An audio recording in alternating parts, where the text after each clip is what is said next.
இந்த அருங்காட்சியகத்துக்கு வந்து பார்வையிடுவது மூலம் தமிழர்களின் பண்பாட்டையும் அவருடைய அறிவியலையும் அசாத்திய திறமையையும் பொதுமக்கள் கண்டிப்பாக உணர்ந்து கொள்வார்கள். மேலும் வரக்கூடிய தலைமுறைகளுக்கு தமிழ் சமூகம் எப்படி வாழ்ந்துள்ளது என்பதை ஒரு வரலாற்று சான்றாக இந்த பொருணை அருங்காட்சியகம் அமைந்துள்ளது.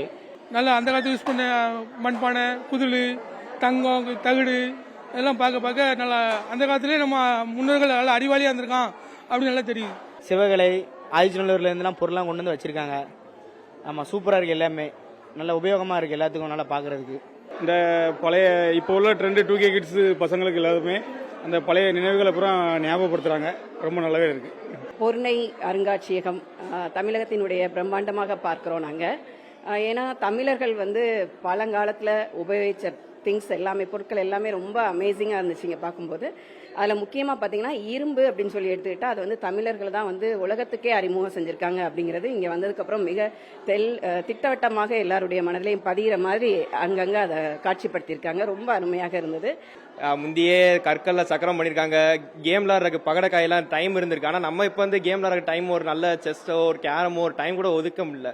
ஏன்னா காலம் அந்தளவுக்கு வேகமாக போயிட்டுருக்கு. ஆனால் இங்கே வந்து பார்க்குறப்ப தெரியுது நம்ம வந்து ரிலாக்ஸாக இருந்தப்போ வாழ்க்கை ரொம்ப நிதானமாக நல்லா எல்லாரும் அனுபவித்து வாழ்ந்துருக்கோம். இப்போ நம்ம அதை மிஸ் பண்ணியிருக்கோம். திருப்பி நம்ம அதை கொண்டு வந்துடுறோம். அருமையான இந்த பொருணை அருங்காட்சியகம் வந்து தமிழக அரசால் கொண்டு வரப்பட்டிருக்கிறது. பழங்காலத்து அந்த தியேட்டரில் வந்து அனைத்து விவரங்களும் சொல்லியிருக்கிறார்கள். சுடுமண் போல அந்த காலத்து கற்கால ஆயுதங்கள் எல்லாம் அருமையாக இருக்கிறது. சிவகலையில் எடுத்த பொருட்கள், ஆதிச்சநல்லூரில் எடுத்த பொருட்கள், கொட்கையில் இருக்கிற பொருட்கள் போன்ற பொருட்கள் எல்லாம் வைத்திருக்கிறார்கள். மிகவும் அழகாக இருக்கிறது. இப்போ வந்து இந்த காலத்து ஜென்ரேஷன் மக்கள் வந்து ரொம்ப இதாக இருக்காங்க. மொபைல் ஃபோன்ஸ், டிவி அந்த மாதிரி நிறையா இருக்காங்க. பட் இதெல்லாம் மாற்றுறதுக்காக நம்ம வந்து இந்த மாதிரி மியூசியம்க்குலாம் கூட்டிகிட்டு வந்து ஸ்டூடெண்ட்ஸை வந்து ஃப்ரீயாக வந்து ஆர்கியாலஜிக்கல் சைட் எப்படி இருந்தாங்க, பழங்காலத்தில் எப்படிலாம் வாழ்ந்தாங்க அப்படின்றத கற்றுக் கொடுக்கறது அவங்களுக்கு கொஞ்சம் யூஸ்ஃபுல்லாக இருக்கும். ஸோ அந்த காலத்தில் எப்படி வாழ்ந்தாங்க, அப்புறம் இந்த காலத்தில் எப்படி வாழ்கிறாங்க அப்படின்றத ரெப்ரசென்ட் பண்ணுறதுக்கு கொஞ்சம் ஈஸியாக இருக்கும்.